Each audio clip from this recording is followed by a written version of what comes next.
உலகெங்கிலும் உள்ள doctor plus நேயர்களுக்கு வணக்கம். உடலுறவுக்கு பின் கடினமான வேலை செய்யலாமா? இதை நம்ம ரெண்டா பிரிச்சுக்கலாம்.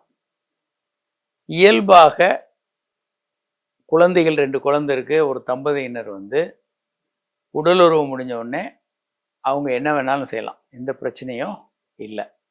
போய் வாஷ் பண்ணலாம், ஓடலாம், ஒன்றும் பெரிய வித்தியாசம் இல்லை. குழந்தை இல்லா தம்பதியினர் ரொம்ப நாளாக குழந்தை இல்லைன்னு ட்ரை பண்ணிட்டு இருக்காங்க. அவங்க என்ன பண்ணலாம் அப்படின்னா, விந்து வெளியான பிறகு, உடலுறவில் விந்து வெளியான பிறகு ஒரு 10 முதல் 20 நிமிடம் படுத்திருந்தாங்கன்னா கருத்தரிப்பதற்கான வாய்ப்புகள் அதிகம்னு கண்டுபிடிச்சிருக்காங்க. பாத்ரூம் போய் வாஷ் பண்ணுறது, எழுந்து நடமாடுறதெல்லாம் விந்தணுக்களை சில நேரங்களில் வாஷ் பண்ணாங்கன்னா தண்ணி போட்டோன்னே விந்தணுக்கள் அழிஞ்சு போயிடும். எழுந்து நடந்தாங்கன்னா விந்தணுக்கள் அப்படி விந்து திரவத்தோடு வெளியே வந்துடுறதுக்கான வாய்ப்பு இருக்குது விரைவாக.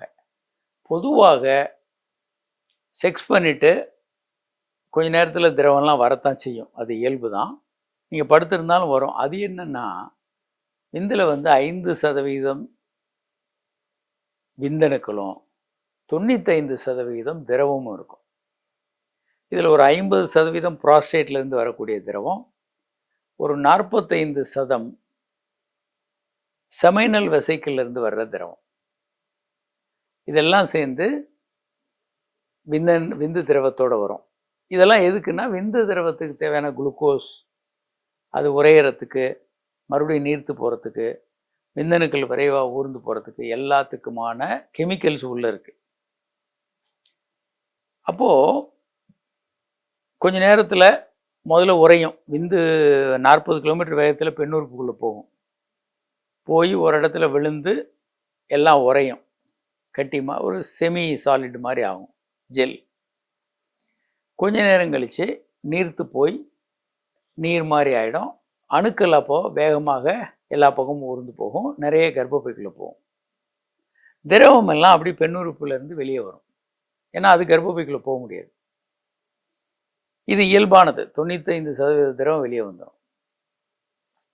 நீங்கள் டைம் கொடுக்காம உடனடியாக நீங்கள் கடுமையான வேலை செய்கிறீங்க, இல்லை பாத்ரூமில் போய் வாஷ் பண்ணுறீங்கன்னா விந்து திரவம் முழுமையாக வெளியே வர்றதுக்கும், வாஷ் பண்ணிங்கன்னா தண்ணி போட்டவுடனே விந்தணுக்கள் அழிந்து போகிறதுக்கும் வாய்ப்பு இருக்குது. தண்ணி போட்டால் விந்தணுக்கள் அழிஞ்சிருமா? ஆமாம், அழியும். ஏன் அப்படின்னா, விந்து திரவம் விந்து அணுக்கள் கவர் மூடியெல்லாம் ஒன்றும் இருக்காது, பேர் பாடியாக இருக்கும் விந்து. அது 7.7லேருந்து 8 pHல் தான் உயிர் வாழும். 320லேருந்து 380 ஆஸ்மோலாலிட்டி தான் உயிர் வாழும். தண்ணியினுடைய pH ஆஸ்மாலிட்டி எல்லாம் வேறு. தண்ணியில் பட்ட உடனே அதெல்லாம் உயிரிழந்து போகிறதுக்கான வாய்ப்புகள் அதிகம். அதனால் அது விந்து திரவம் உயிர் வாழ்கிறதுக்கு கல்ச்சர் மீடியான்னு தேவைப்படும். இந்த 7 pH ஆஸ்மோலாலிட்டி 320 to 370 அது பெண்ணுறுப்பு உள்ள உயிர் வாழும், ஒன்றும் பிரச்சனை இல்லை. தண்ணி பட்டாலோ வெளியே வந்துட்டாலோ அது குழந்தை வேணும்னு நினைக்கிறவங்களுக்கு பிரச்சனையாக இருக்கும். ஆண்கள் அப்போது கடுமையான உழைக்கலாமா? கண்டிப்பாக உழைக்கலாம்.